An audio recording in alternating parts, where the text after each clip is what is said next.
Te kapahaka e whai ake nei really needs no introduction, and they're going to bring us home. Karakia, himene, ko tātou tērā, te whakakopania ki te rānei. Those of you who are coming in to watch our last kapa, haramai, find a chair. Don't leave it to whānau e. Last ones. Nah, once again, the Auckland Anglican Māori Club take delight in attending he kura te tangata taikura to celebrate kapahaka for the aged, the gifted, and definitely highly talented. They've been around since 1967, and they're proud to bring tunes and lyrics from composers pre-1970. Take photos, only good ones, e ko tā rātou. Recordings, no flat notes. Join in and sing along with them. They need your voices, e ko tā rātou.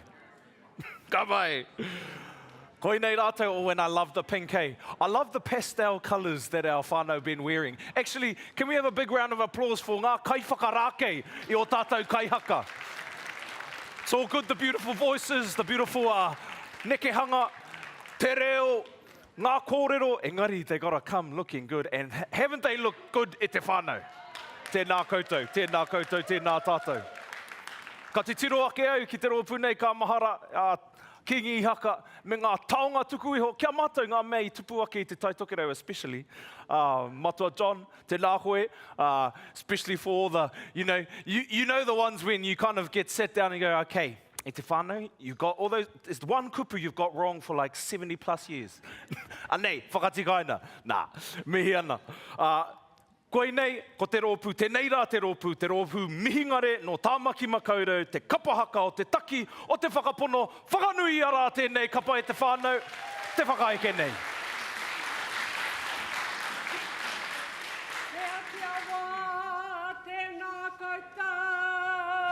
Tēnā koutou, te upoko o te ika, karanga maira. Koutou kua eke mai nei e, tēnā koutou, anei rā te rōpū Angus, mai te anawa e te parekarakia, tātai hono te marae, ko te mihana Māori, mai te pihopatanga o te taitokera kua eke mai nei e. Tēnā koutou, tēnā tātou katoa. Tātai whetū ki te rangi, mau tonu. Tātai tangata ki te henua, ngaro noa. Koe e tēnei te kauenga mai te aroha ki o tātou mātua, o tātou pāpara, rātou I tā whaiwhai haere atu ai ki ngā pakanga o te ao. E te hoko whitu atu, te rua te kau māwaru, haere o ti atu koutou e tamara mai.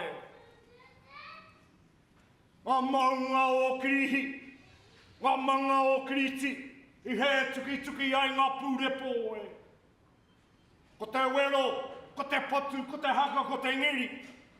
I wāwaro ai, I haruru ai, I te pō I te a. Ngā tua one kai ripi ara, kai tūnihia ngā pakanga ki te uru. Pare kura atu ai tō tātou pō kaitara Māori e. Ko te rongo hau mai, ko te mana tūtonu. Takoto kau atu he whenua I wike. Koutou rā ngā tamatoa o te ara. E moi rā koutou I te moenga o te toa. I te māra hakataro o te muha o te riri. Hei te kapu o te ringa. O tū mātauenga. I te maru o te wihi, o te ihi, o te tapu o te manu. E moi rā koutou e tamara mai. Koutou tamato noa o te aroa. E ara haka kake ki te toi o ngā rangi. He patu ngata pūrawa ke hakarau o rāke. Kia kite e te mano. Kia rongo e te tini. Ko te hakaheke totonei. He kupu aroha. He tohu ake. Ki te ao. Hei taki nei te ao kia ki te pai. Kia ki te rangi māre. Ka o tātou mate e te iwi e tau kuri e.